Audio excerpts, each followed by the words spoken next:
Hi, sweeties. How are you doing? Welcome to Nayasim. Thank you so much for the support. Hope you all are doing great. Okay. I am sure majority of you may have seen something like this or heard something like this before. And there is this interview that I saw, and I decided to also dot it with this Medicare that is being cut off, right? So the video was saying that why is it that United States do not have universal basic health care? And that it is because they do not want some people that look like me to benefit from it. That's why they do not have that. And you all know they feel like, maybe when black people do not have enough money to go to hospitals and all that, they would just die and life continues. Because you and I something came to my mind now again, and I am going to say it. You remember now they said that they want only 100 million people that look like them only to be in that country. So now you can see that Medicare is also being cut off. And why are they cutting off Medicare? Now, it means some communities that are not well, like people that are not even well to do, may not be able to access healthcare, proper healthcare, because you all know how expensive healthcare is in the United States.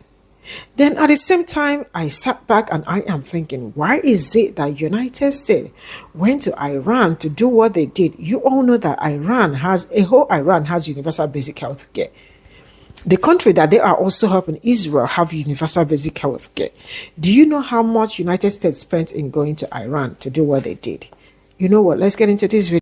Most of the developed nations have single-payer health care, but we don't. Why did we diverge from everyone else? How did that happen?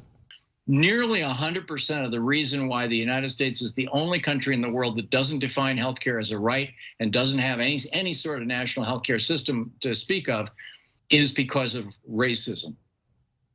It really began in the 1880s, 1890s when medicine became a thing. And there was this guy named Frederick Ludwig Hoffman who came over here from Germany. And he was a young man. He was 17, in fact, when he came over, and was a numbers genius. And he was the guy who figured out that there was a statistical association between working in a cotton mill and having lung problems, asbestos and mesothelioma, smoking and lung cancer, and diet and cancer. In fact, his book on the association between a high processed food diet and cancer is still in print. He's been dead since 1946, but his book is still around. So he's really smart in these things. And so he married this Southern belle from Georgia who was from a racist plantation family. And so he ran the numbers on black people and found that black people were dying, dropping like flies, more likely to be sick, more likely to die of pretty much everything. And concluded, which was the general consensus at the time among a lot of white people in the South, this is again in the 1890s, that black people were genetically inferior. And in 1896, he published a book called Race, Tendencies, and Traits of the American Negro, in which he lays out all the numbers, and then he concludes that if we simply avoided allowing black people to have any access to health care, that within 2 or 3 generations, the whole race would die out, and that would solve the race problem in America. By the 1920s, this was referred to as scientific racism. He was testifying about it before Congress. When Teddy Roosevelt, 1912, proposed a national health care system, people said no because black people will get it. When Franklin Roosevelt proposed a national health care system, it was the same thing. We don't want black people to get it. When Truman tried it in 47, same thing. Don't want black people to get it. Right up until 1965, Senator Stennis, the Dixiecrats in the South, was quoting Hoffman as saying this, we have to figure out a way to keep black people from using Medicare. This is when they were passing Medicare. And the way that they came up with was to have a 20% hole, a gap in Medicare, so that you had to pay 20% of your doctor's bill and your hospital bill, and that would discourage poor black people from showing up at the hospitals. I mean, it was the most shocking thing I discovered, Cenk, when I was doing the research on this book, is that nearly 100% of the reason why the United States is the only country in the world that doesn't define healthcare as a right and doesn't have any sort of national healthcare system to speak of is because of racism. And that's why you've got 12 states that still haven't expanded Medicaid, right? Free health insurance for low-income people, all former slave states.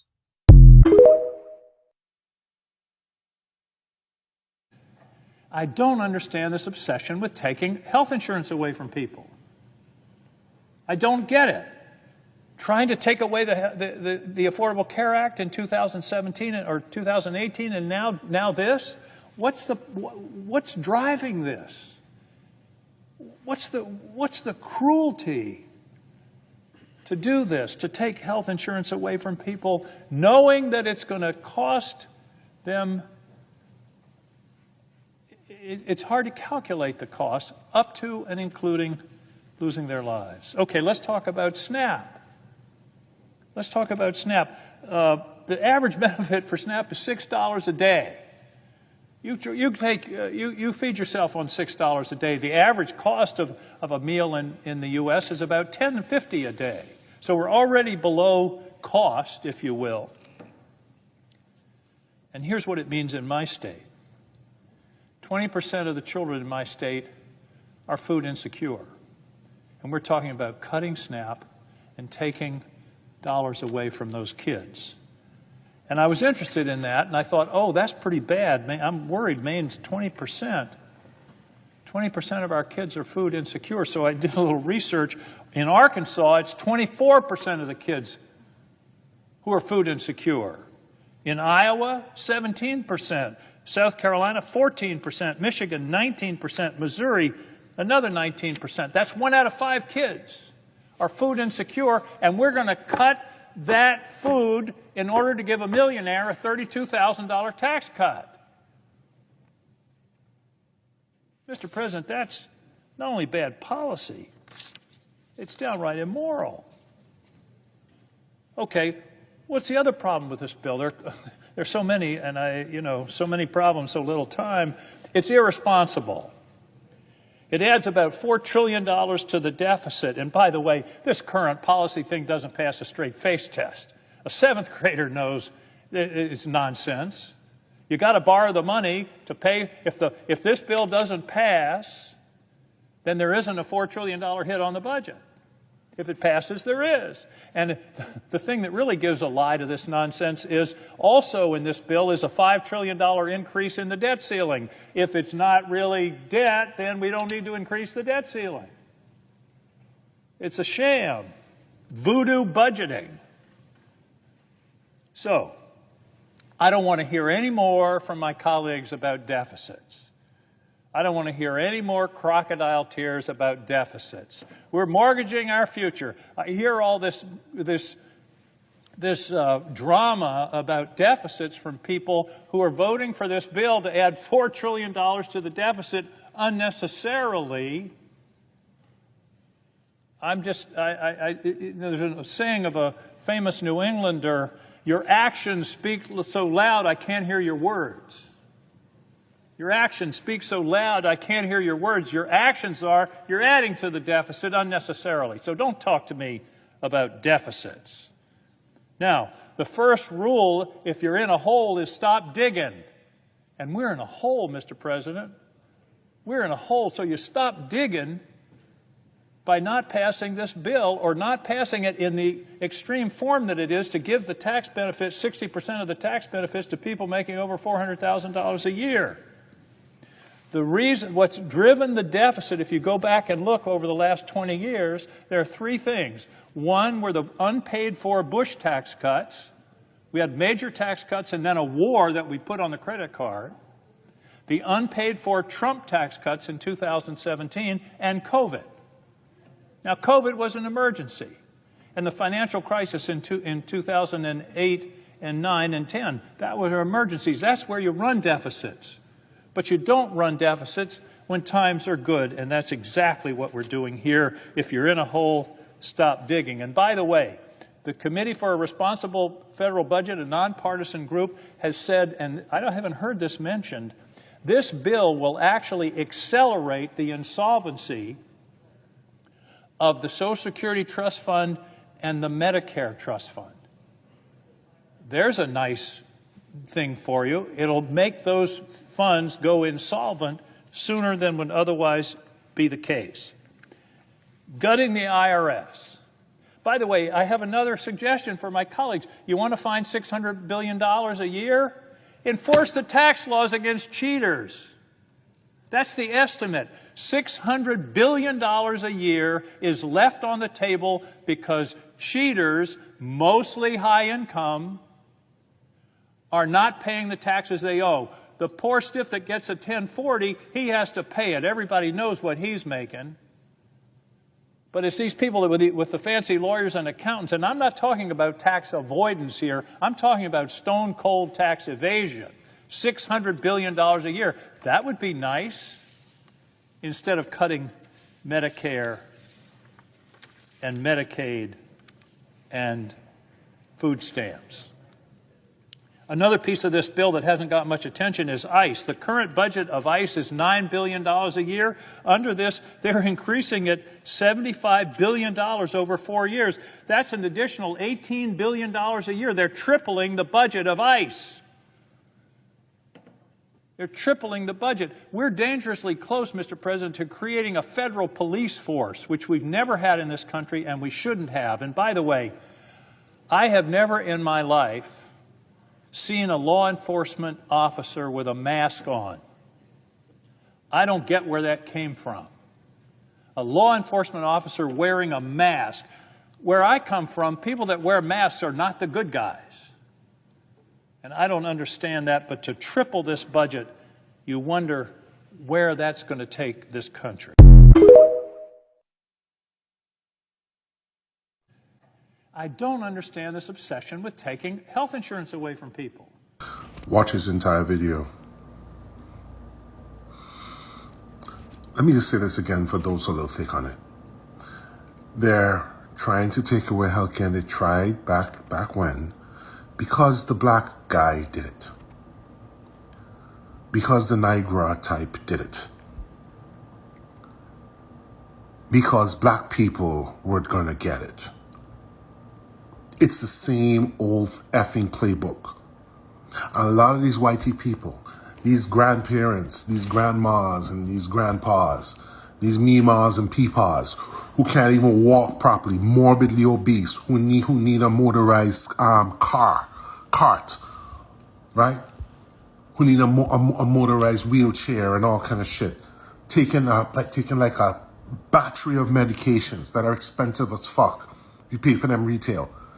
That Medicare and Medicaid is presently paying for, and that the healthcare plans, the decent healthcare plans they have in this industry presently paying for, they voted basically to take that shit away to spite fucking black people and others of color, because they seem to think that undocumented people can get fucking healthcare, which is bullshit. It never can get access to Medicaid and so. But they voted on it to spite fucking black people.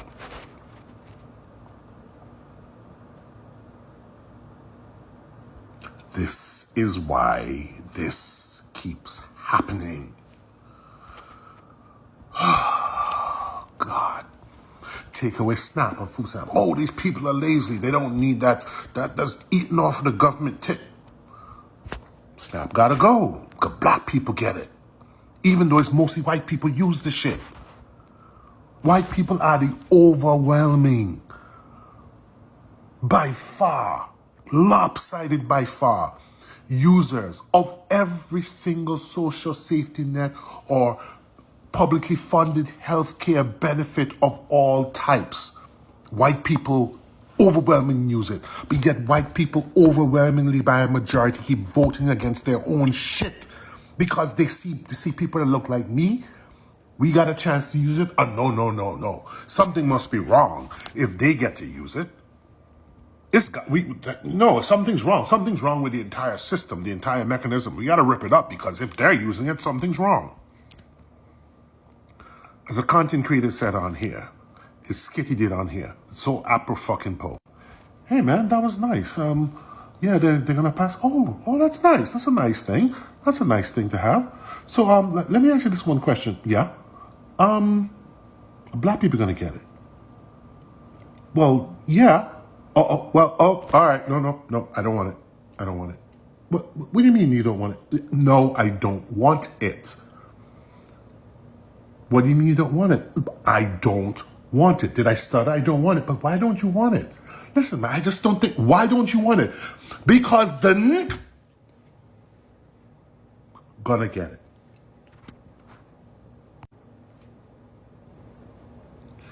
This is why we're having all of this issue. This is why everything is being ripped up. This is why everything is being done.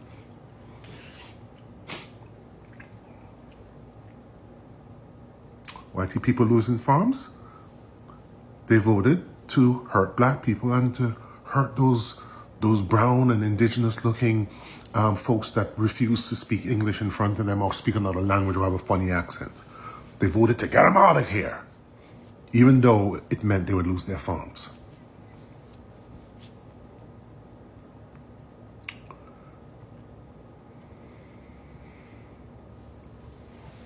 I'm tired of hearing politicians ask these questions. And I'm tired of hearing white politicians lament about this shit and refuse to call their fellow white people the fucking racists that they freaking are. Refuse to call out the fact that their fellow politicians right across the aisle from them are fucking racists. Because if they don't do that, nothing fucking changes. Because if you don't point out the fundamental reason why we can't get nothing good in this place, if you don't point out the fucking racism of the people across the aisle from you that look like you, then nothing changes in this country. Because once you start calling it out, it's out there. And being a white male saying shit like that, it has so much more weight than when somebody like me says it. When somebody like me says it, you all tend to discount it. You tend to go like, oh, whatever. They always whining about that shit. But when white people say it, it holds more weight. It's fucked up, but it's just the way things are in this country. When white people say something, all of a sudden it's oh my god, I didn't know. There must be something to it. The well-known white man is saying it.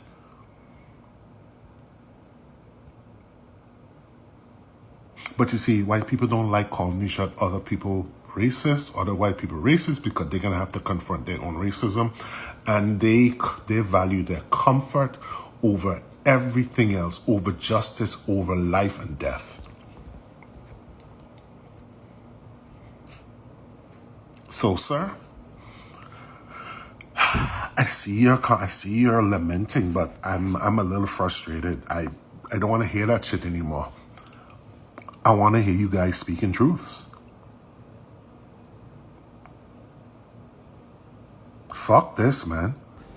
It's racism. Everything's about racism. Why? Because they don't want black people to get it. Why? They don't want indigenous and Latinos and other non-whites to get it. This is it.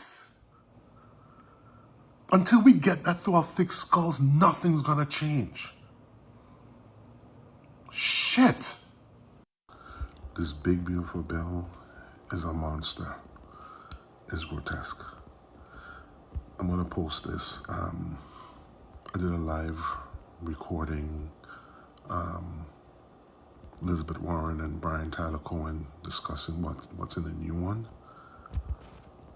Jesus Christ. Just listen to this clip.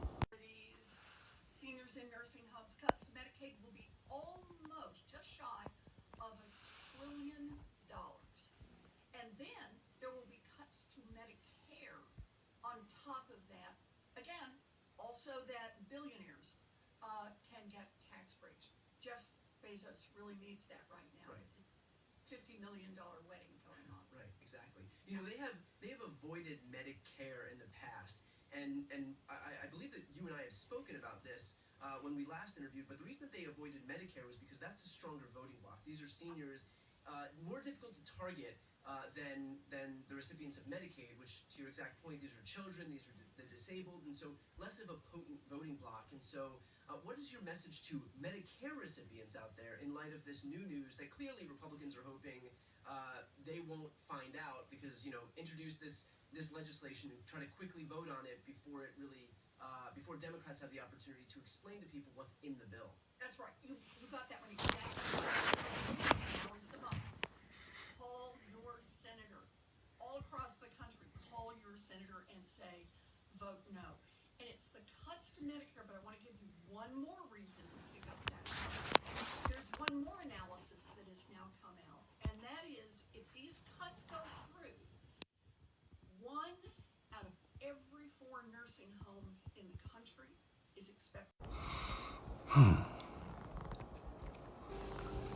Yeah, I just thought I'd post this.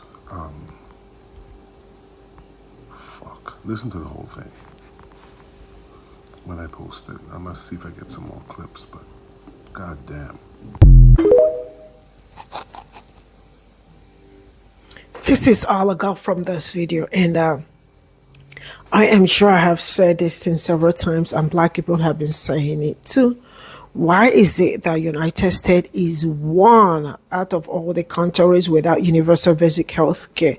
Even the Iran that United States went to Pe0ple the other day, they have universal basic health care. Even Israel that United States helped to, they have universal basic health care.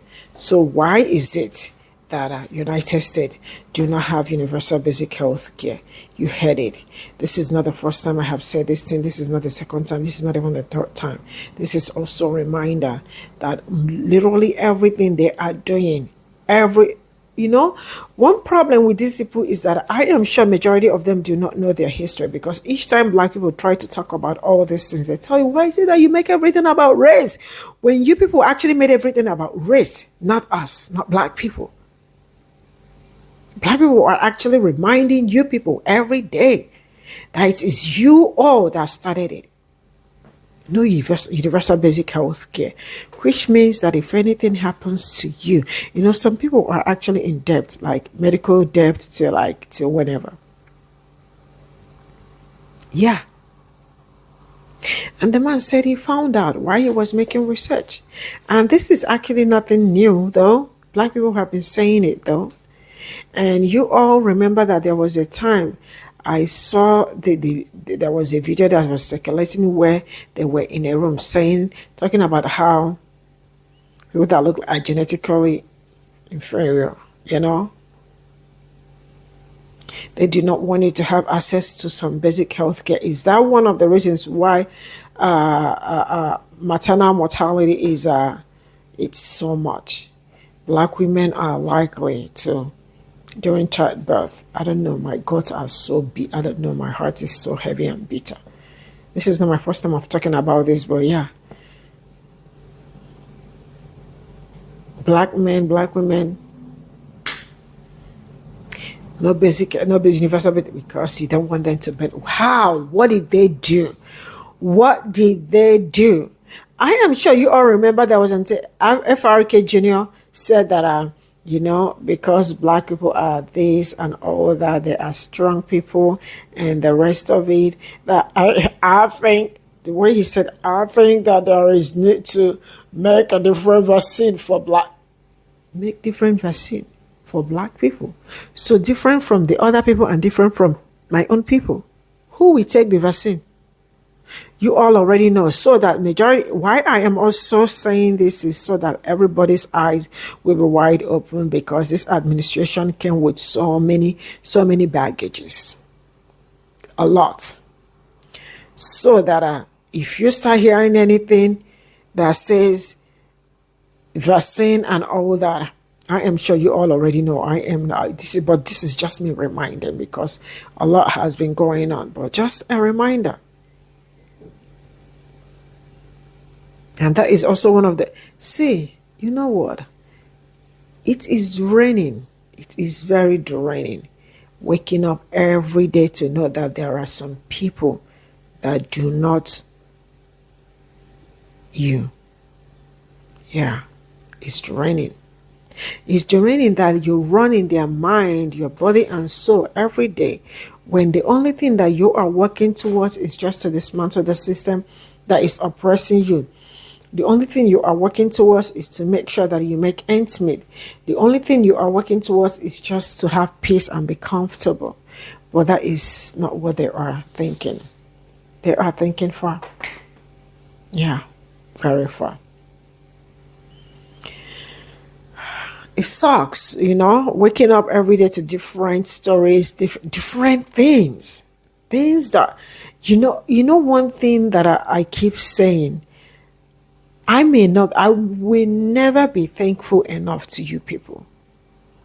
I cannot be thankful enough.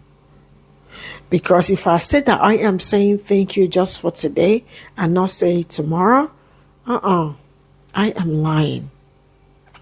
Why am I saying this? I am saying this because everything that I have learned from you, I have not learned everything, but the ones that I have learned so far, and I decided to dot them, minus and plus, and I found out where so many problems are coming from. Sincerely speaking, a lot will be better for Africans if only they listen to Black people. If only they let Black people come back home to be able to tackle this problem. Because the people that are going to help tackle the problem knew the people they are working with. I may not say this enough, but Black people know these people so much. They know them more than they know themselves. And for you to fight someone you do not know so much, you need people that know them. I am not saying Black people will come and wage, because all their life they've been waging war. No, that is not what I am saying. You deserve to have, you deserve all your rest. All your rest. What am I saying? What I'm saying is, essence is, they have to bring them back home. That is, anytime they are ready. Because I am not going to tell anybody to pack and go back to it. How is all these things going to be possible? Citizenship to Black people. Open the path for them. Instead of bringing in white people. There are some countries like Kenya and some other that if you go to Kenya, sorry that I am coming for you, but it's true. I am not lying. When you go there, you find out that some parts are white people. White people everywhere. And these people, some government do not, they will think that they are having investors and all that. Investors that are coming to rip off eventually. That is also one of the reasons. I don't know. The problem with Africa is that our problems are too, if I say their problem, it looks like I am exempted. Our problems are too much, which will be tackled with the right people. But I think sometimes they are not thinking. But I hope the universe blesses them with that thinking faculty so that they will start thinking right. Because enough needs to be done. Why this healthcare was going on, I remember that, there are some places they give polio, like there are vaccines and all that. Vaccines that they do not even know where the vaccine come from. Man, I think it's just God that has been saving even Africans, sincerely speaking. It's God that has been saving Africans too. Because I am sure some of them go around to give vaccine that you don't know where it came from. That probably when the vaccine came, it was not even clinically tested. Because you are also supposed to test whatever comes into the country, especially when it has oh my God, bye for now. My heart is hurting.